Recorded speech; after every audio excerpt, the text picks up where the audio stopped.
Penerimaan siswa baru tahun pelajaran 2021-2022 telah dimulai.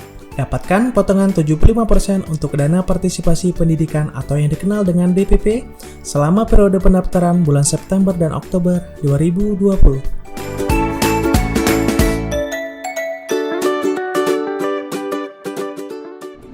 Sekolah Metodis 2 sangat optimis dengan strategi dan infrastruktur yang telah dibangun. Kami akan mempersiapkan rencana-rencana kegiatan belajar mengajar untuk menjangkau generasi berikutnya untuk siap menghadapi masa depan mereka dalam dunia digital. Ada banyak yang bertanya apakah sekolah secara online tepat untuk anak-anak TK. Pola pendidikan jarak jauh merupakan hal yang tidak bisa kita hindari. Maka sangat penting bagi kita untuk mulai membiasakan anak-anak kita, secara khusus mereka yang ada di usia TK untuk mulai belajar secara online. Kualitas akan tetap sama, namun cara mungkin berbeda. Yang kami persiapkan adalah anak terbiasa dengan belajar dari rumah, terbiasa menggunakan peralatan elektronik, dan membentuk pola kerjasama antara guru dan orang tua siswa. Hasilnya nanti, anak-anak yang akan melanjutkan ke tingkatan SD sudah terbiasa dengan pola belajar secara online. Dapat duduk tenang di depan perangkat elektronik dan memiliki rasa ingin tahu sebagai pembelajar yang mandiri. Hal yang menyenangkan dari sistem pembelajaran online di SD Metodis 2 adalah cara belajar yang fleksibel. Kami mengerti papa mama sebagian juga bekerja dari pagi sampai sore hari. Jadi, kendala seperti itu pun tetap dapat dikonsultasikan kepada guru-guru kami. Kita akan atur waktu tertentu untuk tetap dapat bertemu tatap muka dengan anak. Bahan ajar untuk anak-anak akan kami berikan setiap bulannya. Field trip akan berjalan secara online. Proyek kreatif juga akan tetap kita lakukan bersama dengan anak-anak. Dan katanya akan ada teater boneka eksklusif yang dipersiapkan guru-guru untuk anak-anak TK SD Metodis 2. Tayang perdana buat anak-anak kita melalui platform YouTube Metodis 2. So, nantikan ya! Yang kami jamin adalah kualitas pembelajaran yang dilaksanakan baik secara offline maupun secara online akan tetap sama, bahkan lebih baik. Kami juga sangat terbuka dengan masukan dan saran. Orang tua tetap dapat terlibat dan mendampingi proses pembelajaran anak secara online. Akan ada kuesioner yang kami bagikan di setiap akhir bulan untuk mengetahui input dari orang tua dan juga sebagai evaluasi terhadap pembelajaran online yang sekolah lakukan. Apabila ada kendala teknis seperti perangkat elektronik yang bermasalah, akses internet yang terkendala, dan anak mengalami kesulitan dalam menghadapi ujian, jangan panik, tetap ceritakan kepada kami. Guru akan berperan sebagai mentor. Anak-anak akan kami dorong menjadi pembelajar yang mandiri. Selama 3 tahun di SMA Metodis 2, kami berfokus membekali anak-anak dengan pengetahuan dan keterampilan yang mereka butuhkan di perguruan tinggi. Semua informasi tentang perguruan tinggi, baik jalur beasiswa maupun reguler, akan selalu kami sampaikan. Akan ada pameran pendidikan perguruan tinggi secara online, webinar khusus dengan universitas-universitas yang berkualitas yang bekerja sama dengan kami. Pembelajaran online memungkinkan kita mengajar dan belajar dari tempat tertentu. Artinya adalah kita tidak perlu untuk mengeluarkan atau bolak-balik ke satu tempat, dan juga kita tidak perlu juga terbatas dengan satu jadwal yang begitu kaku. Itu berarti selain kita menghemat waktu, kita juga menghemat uang. Ada yang bertanya, kalau di SMK Metodis 2, anak-anak nanti prakteknya bagaimana? Tenang, kami sudah menyiapkan cara agar pembelajaran praktek tetap akan terlaksanakan. Akan ada jadwal kelompok kecil yang kami atur dengan tetap memperhatikan protokol kesehatan. Konsep pendidikan tradisional memang telah berubah secara radikal, secara khusus selama masa pandemi ini. Hadir untuk belajar di ruang kelas bukan lagi menjadi satu-satunya cara untuk mendapatkan pendidikan yang berkualitas. Siap-siap kita akan masuki revolusi pendidikan secara online. Sekolah Metodis 2 tetap siap!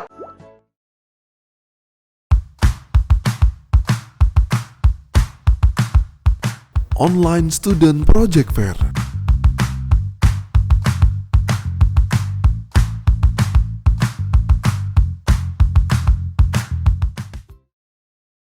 Halo Papa Mama, Bapak Ibu, dan rekan-rekan yang sementara menyaksikan. Saya harap kita semua berada dalam keadaan sehat dan penuh dengan sukacita.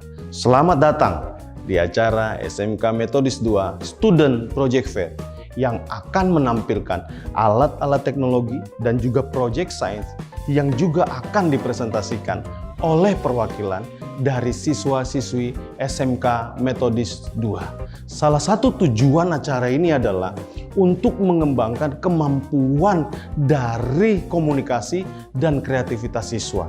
Kita sama-sama tahu, memiliki pengetahuan dan informasi tidaklah cukup untuk bersaing di era ini. Siswa-siswi atau peserta didik harus juga mampu mengkomunikasikan dan mentransfer ide pemikiran mereka. Saya bersyukur di masa pandemi ini, kreativitas guru-guru dan siswa justru meningkat. Artinya, ada hasil positif dari perubahan yang terjadi di dalam kehidupan kita. Kedepannya, kita harus mampu beradaptasi menjadi pembelajar yang mandiri dan memiliki kemampuan atau sanggup berkreasi. Selamat menyaksikan acara Student Project Fair SMK Metodis 2.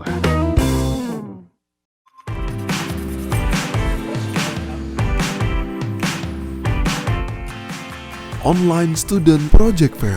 SMK Metodis 2. Halo, nama saya Rafael. Saya William Wijaya. Dan saya Enrico. Ada banyak yang memprediksikan bahwa ke depan tenaga manusia akan banyak digantikan oleh robot.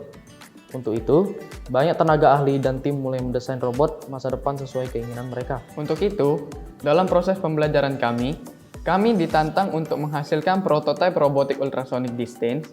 Prototipe robotic ultrasonic distance adalah proyek percobaan mengenai pembelajaran autopilot yang telah digunakan oleh beberapa perusahaan otomotif.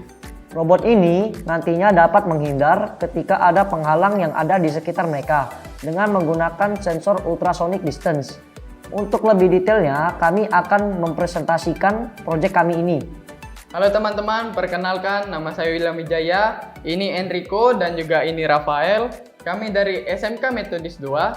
Hari ini kami akan membahas tentang prototipe robotic ultrasonic distance.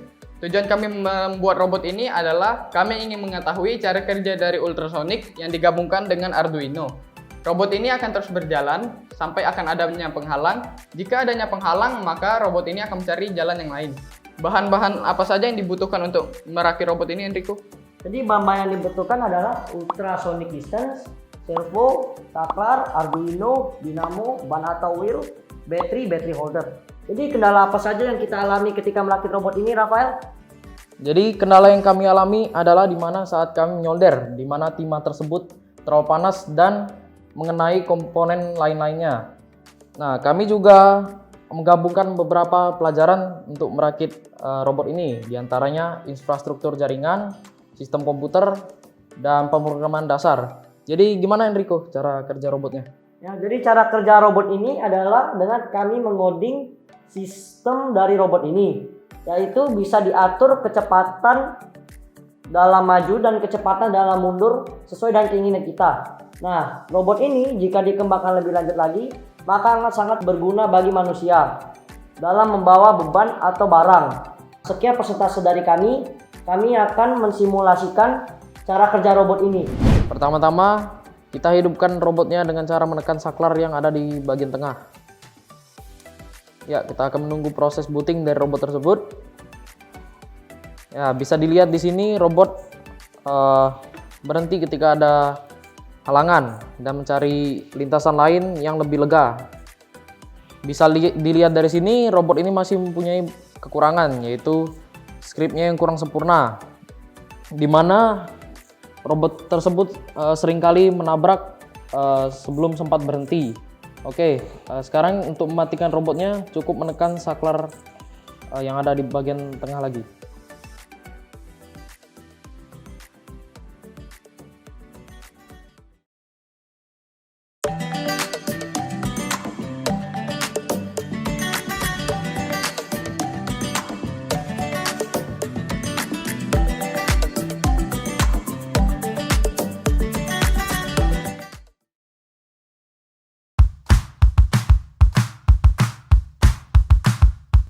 Online Student Project Fair.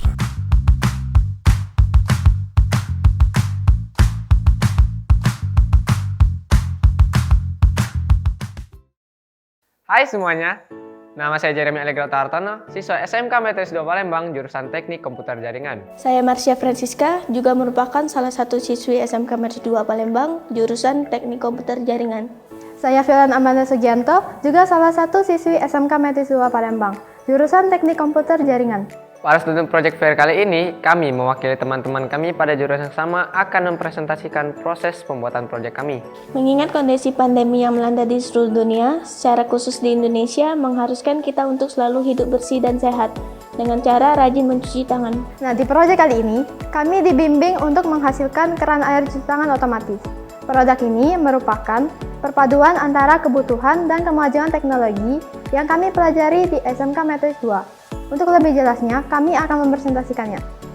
Setelah mempelajari pelajaran sistem komputer pada bab ke-5 dan ke-6 tentang elektronika dasar dan mikrokontroler, kami mencoba membuat keran cuci tangan otomatis dan mesin sabun otomatis yang akan berguna pada saat masa new normal nanti dan mengurangi kontak fisik pada saat new normal. Alasan kami membuat produk ini untuk mempermudah siswa dan siswi SMK Metodis 2 Palembang dalam menghadapi masa new normal dengan cara mencuci tangan tanpa menghidupkan keran air terlebih dahulu. Hanya dengan menyodorkan tangan ke bawah pipa, maka air dan sabun akan keluar dengan otomatis. Alat dan bahan yang kami gunakan adalah relay modul sebanyak 1, tip 32C sebanyak 1, resistor sebanyak 2 buah, dan sensor halangan sebanyak 2 buah. Mengingat kondisi pandemi pada saat ini yang melanda seluruh dunia, terkhususnya Indonesia, maka kami membuat proyek mesin cuci tangan otomatis dan mesin sabun otomatis agar terhindar dari COVID-19. Sekian presentasi kami kali ini. Selanjutnya kami akan mempraktekannya. Yang pertama akan saya praktekkan adalah mesin sabun otomatis. Yang pertama adalah kita dekatkan tangan kita ke sensor, maka sabun akan keluar, sabunnya akan seperti ini. Kemudian kita cuci tangan, dekatkan tangan kita ke sensor, maka air pun akan keluar. Oke, sekian praktek dari saya. Terima kasih.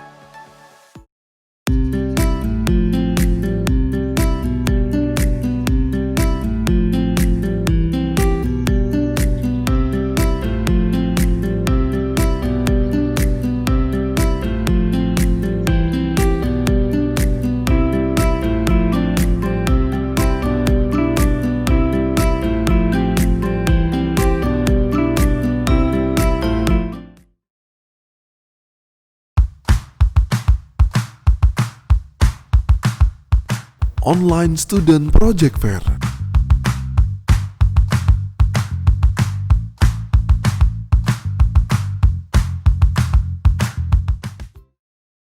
Halo semua, nama saya Krisna Riyandi, kelas 11 Teknik Komputer Jaringan, SMK Metodis 2 Palembang. Saya sangat senang dengan pengalaman belajar secara online yang berlangsung beberapa bulan terakhir. Dan di kesempatan kali ini, saya akan mewakili teman-teman yang lain untuk mempresentasi salah satu proyek yang telah kami lakukan dalam bidang ilmu teknik komputer jaringan ini. Proyek ini akan menghasilkan alat pendeteksi suhu dan kelembapan. Untuk setiap langkah dan penjelasan, mari kita ikuti sama-sama presentasi berikut. Salah satu yang saya suka dari sistem pendidikan di sekolah kami adalah bagaimana mengaplikasikan pelajaran di kelas ke dalam kehidupan sehari-hari, atau istilahnya learning by doing. Seperti yang saya sedang kerjakan bersama guru pembimbing saya, Pak Wahidin, dalam pelajaran teknologi layanan jaringan subbab komunikasi data. Kami mencoba membuat sebuah alat pendeteksi suhu dan kelembapan. Alat ini digunakan untuk mendeteksi suhu dan kelembapan. Dari alat ini, kami belajar tentang komunikasi data yang terjadi antar sensor suhu sebagai input dengan sistem pemroses Arduino Uno yang hasilnya ditampilkan ke dalam layar LCD berupa informasi kondisi suhu dan kelembapan. Komponen utama dari alat ini adalah Arduino Uno, sensor suhu DHT11, liquid crystal I2C. Manfaat yang kami dapatkan adalah dari proyek ini saya mengetahui bahwa Ternyata sebuah alat juga bisa melakukan komunikasi layaknya seperti manusia, meskipun menggunakan bahasa dan simbol yang berbeda. Proyek ini juga melatih kreativitas bagaimana yang sebelumnya tidak terfikirkan. Dengan proyek ini saya harus lebih kreatif mencari sumber bacaan, belajar lagi tentang hal-hal yang baru yang mungkin tidak tersampaikan dalam pembelajaran di kelas. Kali ini kita akan melakukan uji coba alat pengukur suhu dan kelembapan. Namun, sebelumnya kita perlu tahu apa itu suhu atau temperatur. Suhu atau temperatur adalah suatu besaran yang menunjukkan derajat panas dinginnya dari suatu benda. Sedangkan pengertian kelembapan adalah kandungan uap yang ada dalam udara. Oke, setelah alat dihidupkan, yang pertama, sensor suhu akan didekatkan dengan sumber panas berupa lilin. Kita lihat nilai suhu akan naik, sedangkan kelembapan akan turun. Karena api panas menyebabkan kandungan uap air atau kelembapan menjadi turun. Berikutnya, kita lakukan uji coba ketika alat kita dekatkan dengan air es. Kita lihat suhu udara akan turun karena air es dingin, sedangkan kelembapan juga akan naik karena semakin banyak kandungan uap airnya.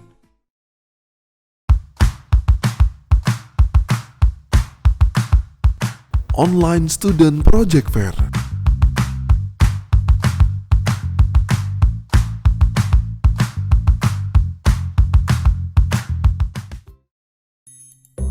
Sebelum dilanjutkan, mari kita saksikan penampilan dari guru SMK Metodis 2.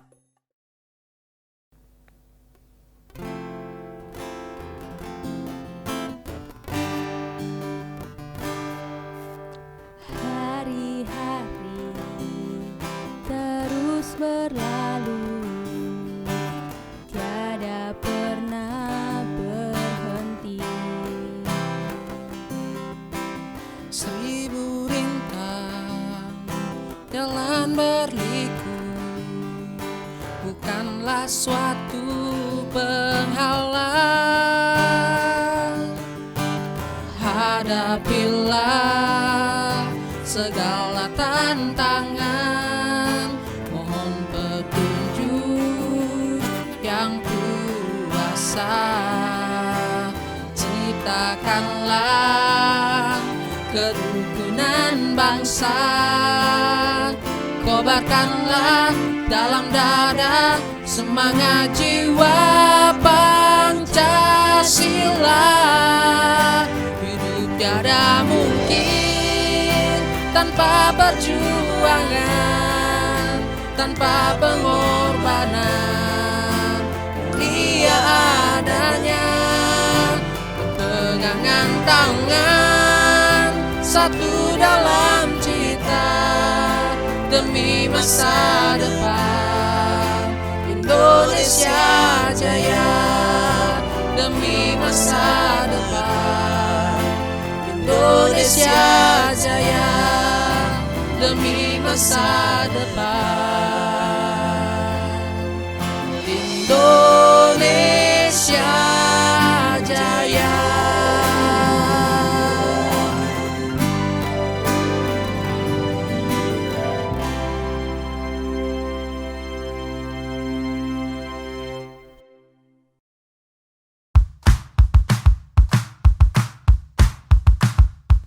Online Student Project Fair.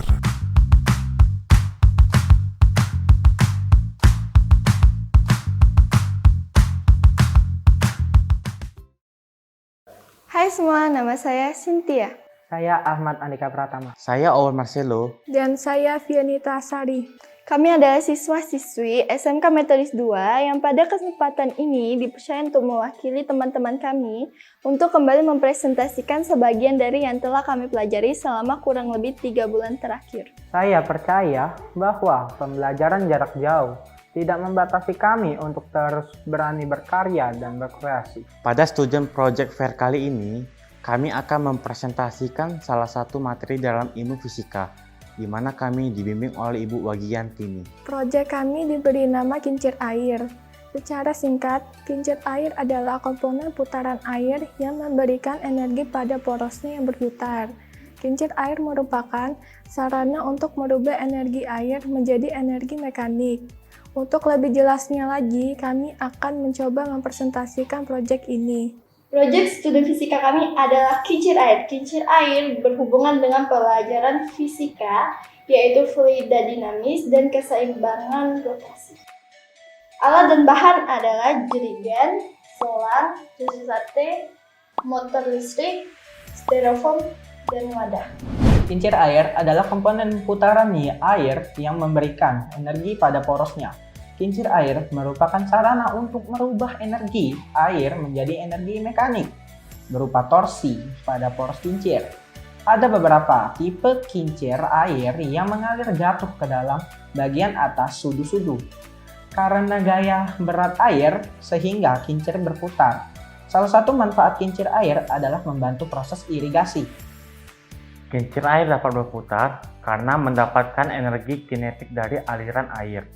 Energi kinetik tersebut dapat membuat kincir air berputar dan dapat dimanfaatkan untuk membentuk energi selanjutnya. Aliran air diarahkan langsung menuju sudu-sudu melalui pengarah, sehingga daya pada sirip selama sudu berputar. Gaya yang bekerja menghasilkan gaya, energi ditransferkan dari aliran air ke kincir. Sekian presentasi kami, selanjutnya kami akan memperagakan alat yang telah kami buat. Pertama-tama, colok dulu motor listrik ke aliran listrik. Setelah dicolok, tahan selangnya agar jerigen terisi air. Setelah terisi, air akan mengalir terus ke kincir air.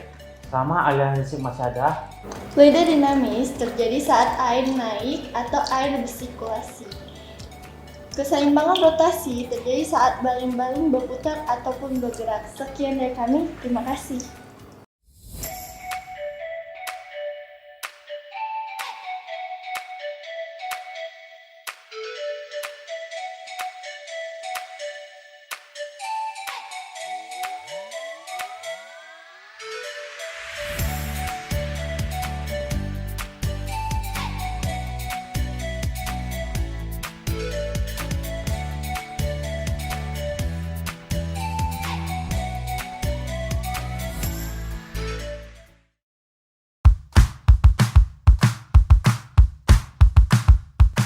Online Student Project Fair.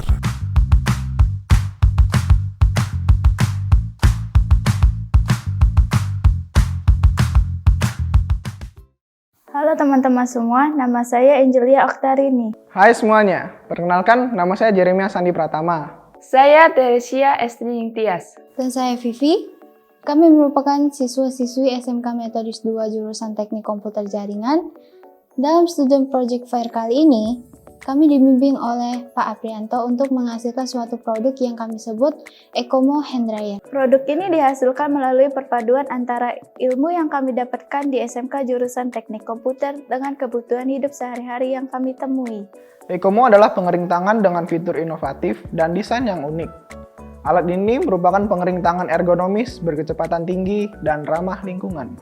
Untuk lebih jelasnya, kami akan mencoba mempresentasikan proses serta cara kerja produk ini.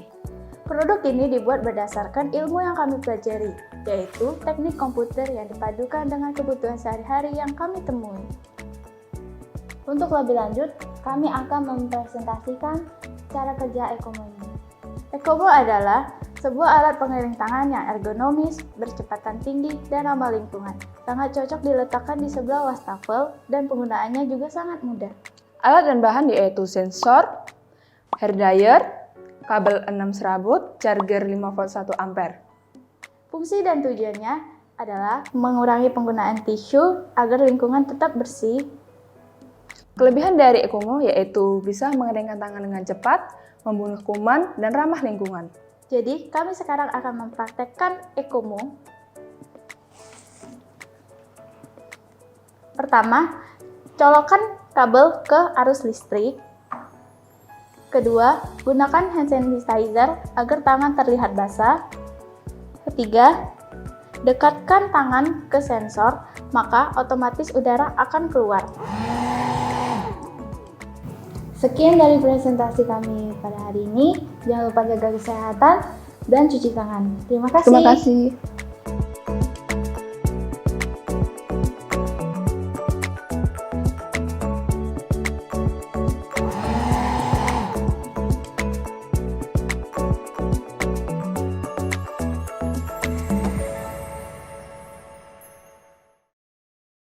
Inovasi merupakan hal yang membedakan antara pemimpin dan pengikut. Setiap orang mampu berinovasi, namun tidak semua orang mau melakukannya. Alasan yang paling mendasar untuk seseorang tidak mau melakukan inovasi adalah takut gagal. Namun faktanya kegagalan adalah bagian dari cerita hidup. Terima kasih sudah menyaksikan online student project fair selama 5 hari terakhir. Kita ketemu di lain kesempatan. Tetap berkarya, tetap kreatif.